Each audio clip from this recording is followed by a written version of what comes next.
Dando continuação à questão da Malu, é um pouco angustiante ler o seu livro e te ouvir falando sobre tudo que os países precisam fazer, investir mais em primeira infância, proteger o meio ambiente, estando em um país onde isso ou não tem acontecido ou em certas áreas que você mencionou, na verdade, tivemos retrocessos. Então, assim, me chamou a atenção que quando você respondeu a minha primeira pergunta, você falou que há exemplos de países com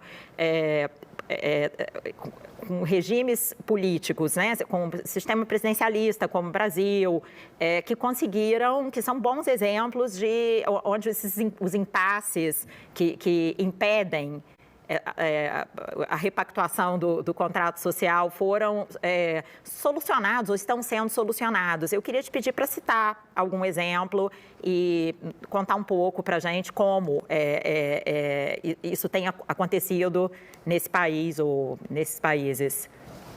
Mm-hmm. There are elements of success in many countries. Just to give a couple of examples.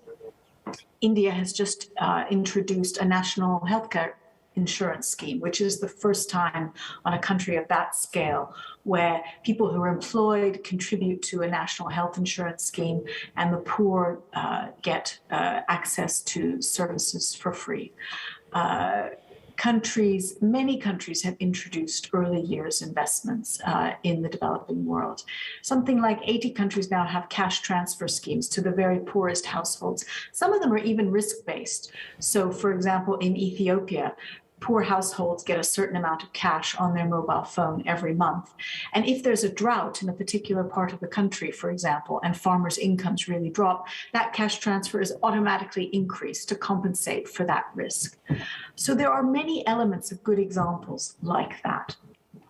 I think, in many ways, many developing countries and emerging markets like Brazil are at the early stages of building a new social contract. Up until, traditionally, most of the social contract was the responsibility of families. If someone fell ill or lost their jobs or got sick, the family would have to pitch in to try and support those individuals. And redefining that and moving to a system where you have more social insurance rather than family insurance is the moment that we are in for many developing countries. And it's, part of the national conversation has to be that citizens want those things and demand those things, but similarly, there also has to be a willingness to pay tax to pay for those things. And, that deal of getting the better off to pay tax in order to deliver these social benefits is often the central conflict in many countries. And, we haven't yet talked about tax, but I think some of you